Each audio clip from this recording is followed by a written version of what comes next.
I declare myself to be European. It's not that easy, I know. But today, I'm going to speak for them as best I can. We're looking at a video here called American Things Europeans Can't Understand. I'm going to see how true this is. Let's see if I can understand these things since I am now European. That was weird. That was just a weird intro. Anyway, this is going to be a fun video. And the creator is BMA's. Link will be in the description so you can head on over there and support their channel. I'm sure that would be great and they would appreciate that. Before we get going here, go ahead and like the video. That does help a lot. Let's see what we can see. While the culture of the United States is exported all over the world in films and on TV, it also abides by some laws and practices that many consider unusual. Europeans in particular seem to have a hard time wrapping their heads around some of them. From child beauty pageants to gun laws, let's take a look at some American things that Europeans can't understand. Wait, child beauty pageants? I guess we don't have that here in Europe? Or you don't have that here in Europe? Oh, that's interesting. Okay, anyway, let me just wait. Okay. Sick of commercials. Pump up the volume if you're a little bit. European enjoying a cozy night in on the couch in America, some of the stuff on TV may shock and surprise you. And no, I'm not talking about Keeping Up with the Kardashians. I'm talking about commercials, which arrive so frequently it makes watching TV feel almost unbearable to anyone. Wait, so what is he saying? There's no commercials out here? Hold on. Commercials. Wait. No, I'm not talking about Keeping Up with the Kardashians. I'm talking about commercials, which arrive so frequently it makes watching TV feel almost unbearable to anyone unaccustomed to it. Seals leaks instantly. Use it on Especially pharmaceutical commercials, which usually show grumpy men and women turned into smiling, happy people by the product being sold. That's These true. are usually followed by an almost comically long list of potential side effects spoken at double speed, like Ambien ad. As well as abnormal behaviors such as being more outgoing or aggressive than normal, confusion, agitation, and hallucinations may occur. Don't take it with alcohol as it may increase these behaviors. Allergic reactions such as shortness of breath, swelling of your tongue or throat may occur and in rare cases may be fatal. Side effects may include next-day drowsiness, dizziness, and headache. In patients with depression, worsening of depression, including risk of suicide, may occur. These types of direct-to-consumer commercials peddle prescription drugs, which is an advertising standard that was rejected by the European Commission back in 2002. Really? So there's no prescription drug commercials? Is that what he's saying? I'm trying to think. I mean, we don't watch a lot of local TV here in Spain. When they do have commercials, they're literally like 15 seconds. They're not super long. But they are a lot of prescriptions. I have seen some commercials out here for like cold medicines, things like that. But I wonder. Advertising standard that was rejected by the European Commission back in 2002. The Commission stated that pharmaceutical companies were unable to provide impartial information on their medicines. If that's the case, why is it practiced in America? To put it simply, there's simply never been a federal law passed to outlaw the practice. This is in no small part thanks to the fact that direct-to-consumer drugs and their accompanying ads are a huge business. And in America, whether it's right or wrong, the rules tend to follow the money. That's right. Right or wrong, I mean, by whose standards in the U.S.? Because it doesn't matter. It's right. It could be right or wrong by the corporations, but right or wrong, you know, morally, I mean, whose standards are we talking about anyway? Europeans might actually need a pill for the headache all those ads give them. They cause drowsiness, loss of limbs, telepathic powers, and a violent hatred of cheese. Oh, God. No place like home. Let's say you're a European who's just moved over to America. You found a house in a nice residential neighborhood, and you're going through your bills. Rent, water, gas, electric, all seems in order. Right. But wait a second. What's a homeowners association fee? Oh! You don't have that out here? I guess not. Wait a minute. I think we have it here. We pay some monthly fee. Damn, I don't know exactly what it is. Obviously, I mean, we've only been here a couple months, okay? And at least pays that. So I don't know what it is, but we pay some type of fee for being in this complex, and like they control the heat, and like we can't turn it up or down, or I mean we can like control how much of it comes out, but we can't change the temperature of it. So we pay some fee for that where they maintain the grounds and stuff. That sounds like a homeowners association fee to me. So do you not have this? Let's see. To a native, that's a pretty obvious question. Yeah. But for Europeans, it's an unwelcome surprise. These God. fees contributes to the local homeowners association, which is somewhat like a neighborhood watch, but managing funds to be reinvested into the community. It goes towards things like residential maintenance and common spaces, which keeps residents happy and property values up. With around 24% of all Americans living under a homeowners association, they pay $200 to $300 on average per month in fees to these entities. Yeah. Now, while some Europeans might struggle with this concept, it was a form of governance that was actually invented by France back in 1804. Oh, is that right? So does France still have it? That's a good question. The condominium law was exported to the U.S., where it became incredibly popular. So, for any European that wants to complain about homeowner regulations and fees, feel free to blame the French. Okay.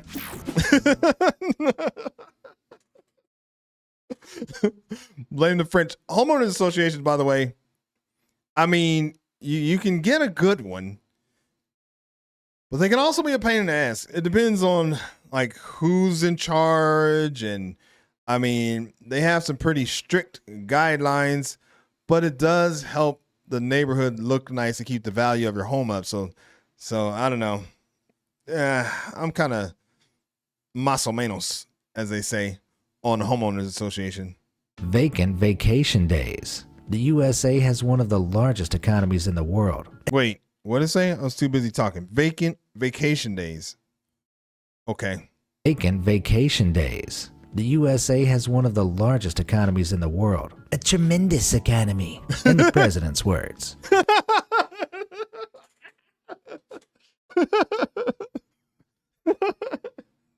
I'm sorry, I wasn't expecting that. That was funny. That was funny. Hold on. That's worth hearing again.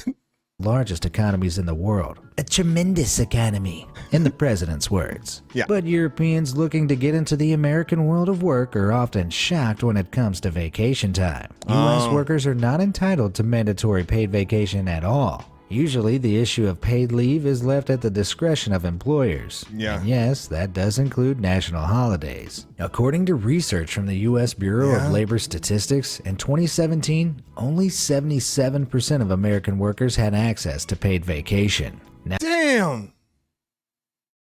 I did not know that.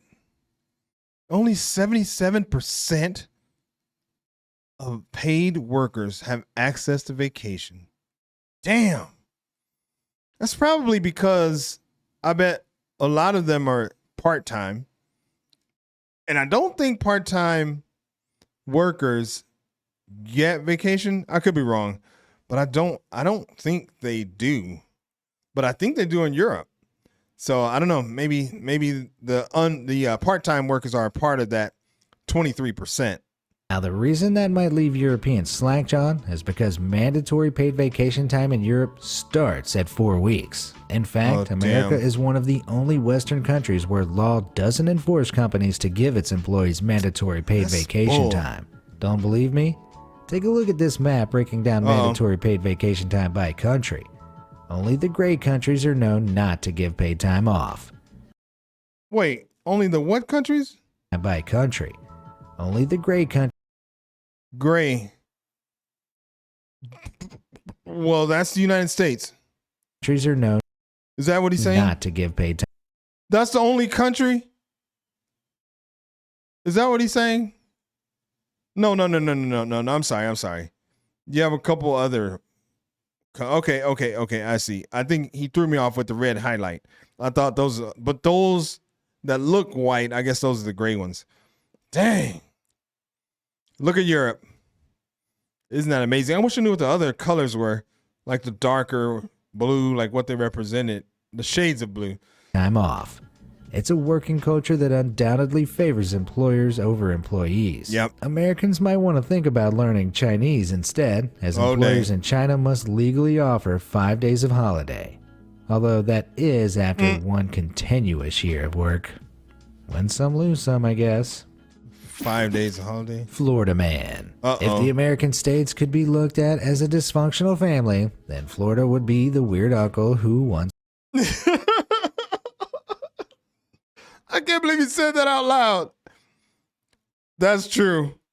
Hey, the people who live in Florida do not think so. They love it. They think it's the best state in the United States, and if they had it their way, it'd be the best country in the world. But even though it's not a country, but they love Florida. But Florida is, whew, they got some issues there. I could tell you. Well, it depends. I know from an insurance perspective, because I was selling insurance, it is ridiculous.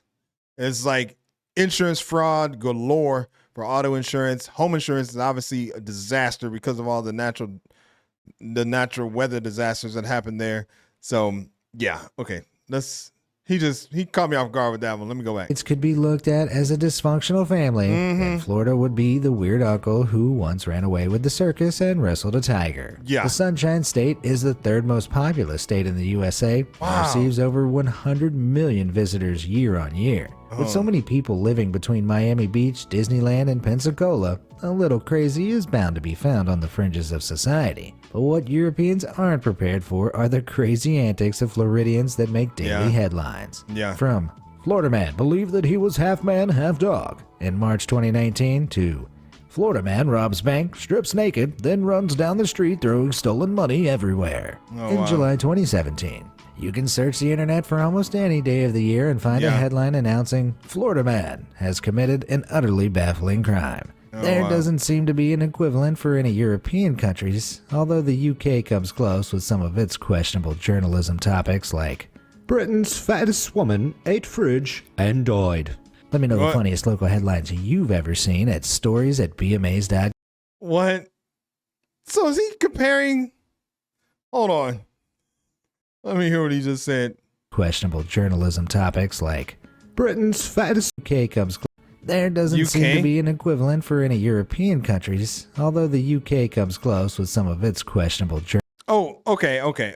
He's just saying the stories that come out of Florida. He can't be talking about Florida itself and comparing it to the UK. Anybody know? Anybody in the UK or Florida for that matter know if that, makes sense? I do know. I think that there are some pretty sensational headlines in the UK, I think. Journalism topics like Britain's fattest woman ate fridge and died. Let me know the funniest local headlines you've ever Not seen really, at but stories@bmas.com. Okay. VAT trouble. In Europe, like most of the world, tax is built into the price of items in-store and online. Yeah. So what you see on the tag is what you pay. But Europeans visiting an American store might be left doing a double take at their bill when they reach the register. There is no national sales tax or value-added tax in America. Instead, American taxes differ by jurisdiction, of which there are around 7,000. Differences in these local rates.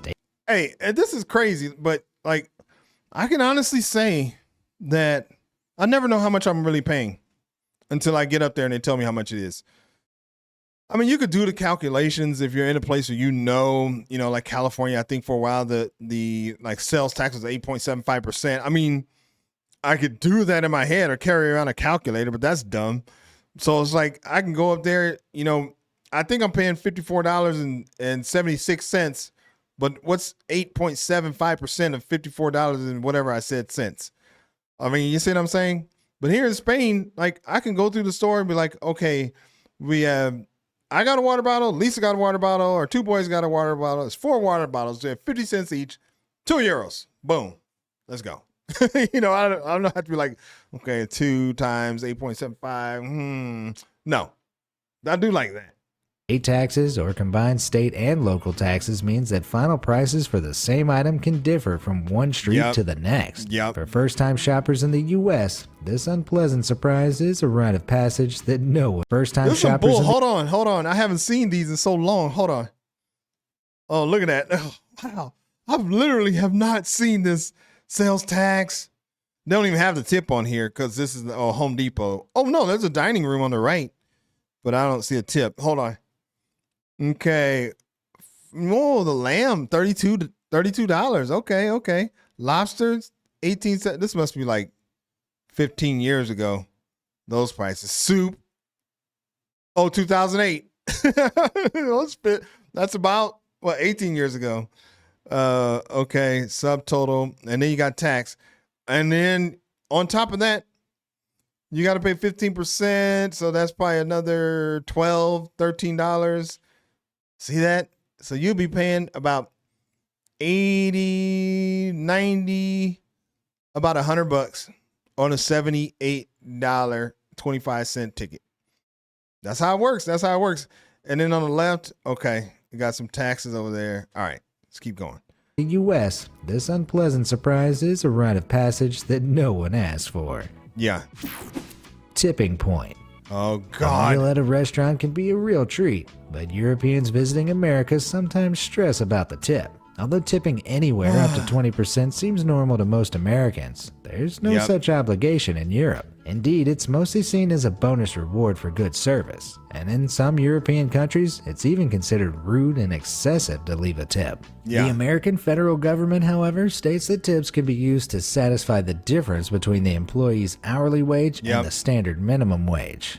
This means food servers, valets, and in-house staff in certain states can be working for a federal wage of just $2.13 per hour. Damn! Which is about €1.96. So if you're a European visitor to the States, get ready to factor in your tip to the overall price of your meal. You might well be contributing to a struggling waiter's rent.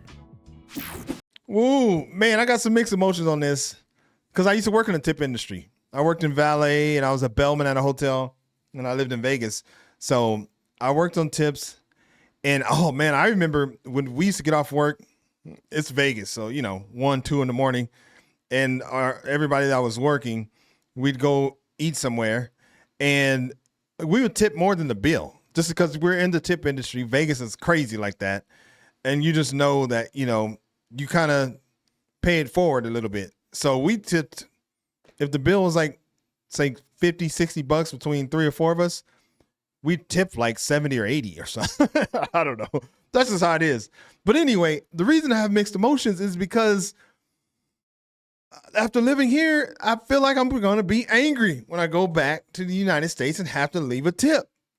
Because, and it's not that I'm like trying to be cheap or anything. I just have grown accustomed to the idea that people get paid like a fair wage. Of course, you want to give them more, but I just think culturally, at least here in Spain, like it's weird if you tip, like for real. Like, if you give like €1 or 2, that's cool. But I've given a tip before of just like 2 or 3 euros and had it was the owner, which I didn't know at the time. He was just our camarero, which is like our waiter. And we were going there every day for like, not every day, probably 2 or 3 times a week for like 6, 7 weeks. And it was my last time seeing him. So I went and gave him like two euros, I think. And he looked at me like something was wrong with me. Like, what are you doing? So I don't know. That's one of the many things that I'm just going to be like weirded out about when I go back to visit the U.S. is just the whole tip situation. I'll probably be angry, but I will tip because I feel bad for the people. Okay.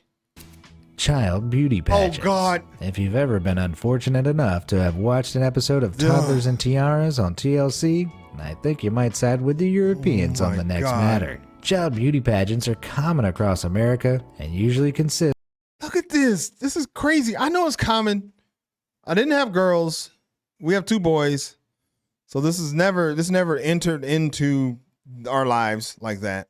But look at this. Oh, man. Little girls I do see little girls out here who are, dressed pretty, but it's just because like they see their moms doing whatever. They're not like up there, fake smile, just, on display like a zoo animal. And they're like 7. Golly. Never even realized how whacked and crazy that was. Actually, I never paid attention to these beauty pageants. Okay, anyway. On the next matter. Child beauty pageants are common across America and usually consist of dolled up little girls being thrust onto a stage to entertain a crowd of screaming moms. It's truly bizarre. But what's equally strange is how the craze got started. Child pageants originated from American Better Baby contests in the early 20th century. What the hell? America is whack. What's this Better Baby contest? What in the actual hell? All right, let's see. I did not know that. So I'm learning something today. And you may not have known either, so you're learning with me. Like one big happy family. Subscribe. Child pageants originated from American Better Baby contests in the early 20th century. Babies would be scored on characteristics like weight, quality of skin, and face shape, supposedly in the name of helping to educate mothers on best practices for healthy babies. But of course, it wasn't just for education purposes. There were also cash rewards and trophies for top-ranking toddlers. This has slowly devolved into the bedazzled tradition of pushing a child on stage in full makeup and styled hair to do a dance routine for prize money. Although some European countries host similar but smaller events, others like France have gone as far as to ban all such pageants, claiming they're an unhealthy way to treat young girls. If you ask me, their general creepiness alone should be enough to slam the brakes on child beauty pageants. Honey boo boo, no thanks. And what the U.S. doesn't realize is how much damage this does to society. Because you got all these little girls who want to look like that, who may not be able to for whatever reason.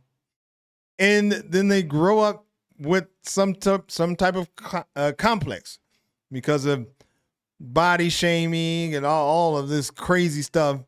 And then it goes on until you get into school.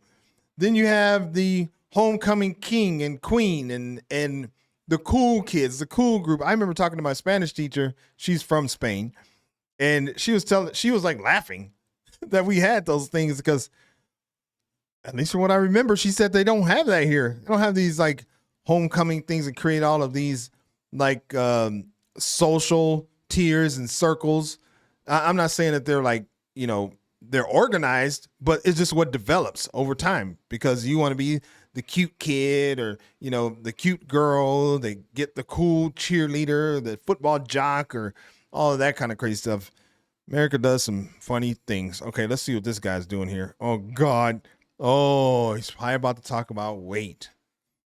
Size is everything. Okay. According to an old saying, everything's bigger in Texas. Yeah. But if you're a European, you'll probably think that about all of America, right down to its people. It's no secret that America has a little bit of a weight problem. 2/3 of American adults classify as overweight, and it's estimated that almost 40% of adults in the U.S. aged 20 and over are obese. Contrasted to Europe, where a survey carried out in 2014 labeled just 15% of adults obese. Wow.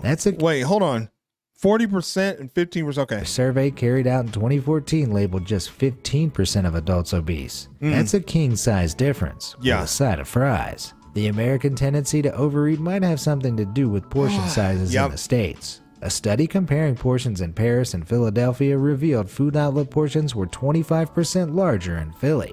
And a review of 17 different single-serve foods like yogurt and candy bars found that 14 of them were bigger in Philadelphia. While a one-state that's true.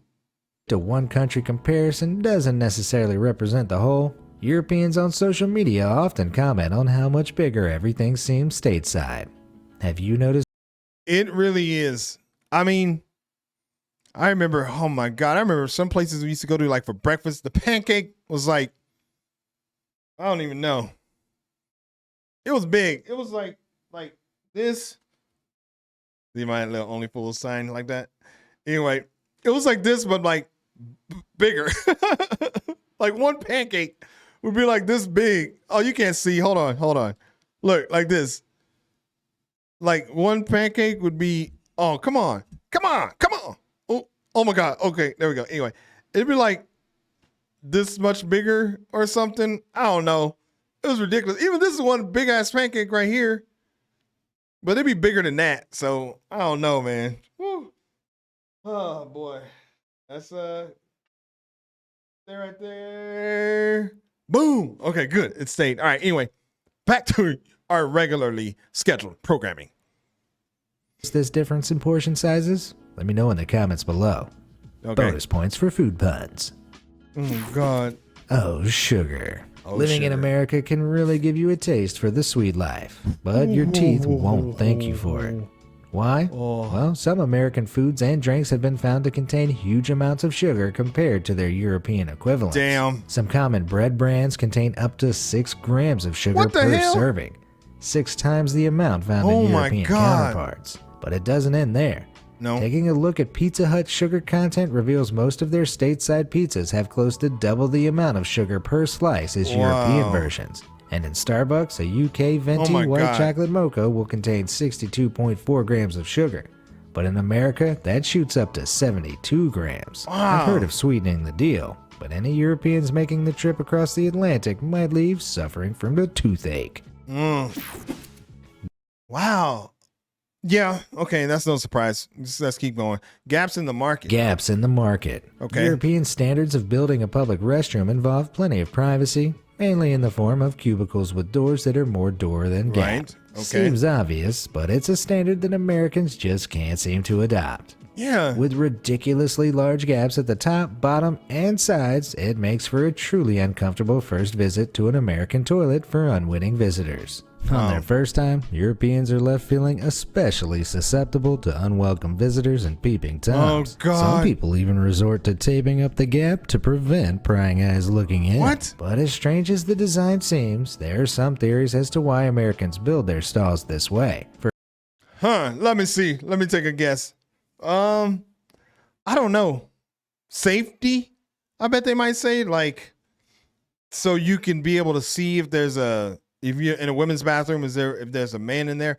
I remember, I feel like when our kids were younger, there was some story. I don't know if it was just like some like myth or something, but I feel like there was a story, like a rest area, where, you know, the parent let the little kid, I think a little boy, go into the bathroom by himself because it was like the mother was there and couldn't go in with them or something. And something happened to the little kid because there was somebody in there waiting for him or something. So I don't know. That could be like an urban legend, but I feel like that happened. I wonder if that has something to do with it. Anyway, I just want to play the game, see if I can guess. Let's see what he actually has to say. For a start, high floor gaps allow for easier cleaning, Oh. and they do make it simpler to pass toilet paper from one cubicle to another. On top of that, the vertical gap What? Like, why do you need that? Excuse me, sir. You got any toilet paper over there? I mean, what the hell? Everybody gonna give you toilet paper? That was so crazy. act as it to pass toilet paper from one cubicle to another. On top of that, the vertical gaps act as a deterrent for anyone thinking of doing anything naughty behind closed doors. See? But there's always the chance you might accidentally get a real eyeful. Maybe just close your eyes before entering any American God. restrooms. Triggered. Uh-oh. It strikes many Europeans as a bit odd that in America you can pick up your groceries from one aisle of a store and a gun from another. Indeed, you can buy guns over the counter in places like Walmart, and ammo can be found in pharmacies. But seeing as guns are still legal in many parts of Europe, what is it that Europeans find weird about the gun-loving, rifle-wielding, Second Amendment-touting American citizen? It might have something to do with America's gun-related death rate, seeing as per capita, there were 12 gun-related deaths for every 100,000 people in America in 2017. Very few European countries exceed 3 gun-related deaths per 100,000 people, and none even come close to America's 12 per 100,000. The causes of the problem are fiercely debated, but it might have something to do with how easy it is to buy a gun. Background checks are usually carried out, but a research survey from Harvard in 2015 estimated that a third of American gun owners have purchased a firearm without a background check. In Europe, many Yep. countries like Austria and Germany require would-be gun owners to go through a rigorous 7-step procedure before wow. owning a gun. High-caliber handguns are outright banned in the UK, and many Wow. categories of semi-automatic weapons are illegal to own across Europe. It's simply much harder to legally purchase a gun in Europe than it is in the US, which I'm sure is a trigger point for some. Yeah. I mean, yeah, you can buy a gun at a gun show in the US. And I mean, society has a lot to do with it. Hey, you see it in movies. You see it in the music that people listen to. You see it in neighborhoods. And you have some neighborhoods where little kids don't have guidance. I mean, where I grew up, I was fortunate enough that my mom kind of kept me out of trouble. But, I had neighbors that were like 2, 3 in the morning, a little 2-year-old, 3-year-olds outside running around in diapers and stuff. It's like, so, and that's a whole nother video as to why gun violence is the way that it is over there. But hey, on this channel, I'm sure we're going to watch it. That was a great video. Had a lot of good information, and I like the way it was laid out, the animation, everything. I thought that was awesome. If you like this kind of content and you want to see more just like it, then subscribe to the channel, man. My name's Greg. I'll catch you on the next video. Peace.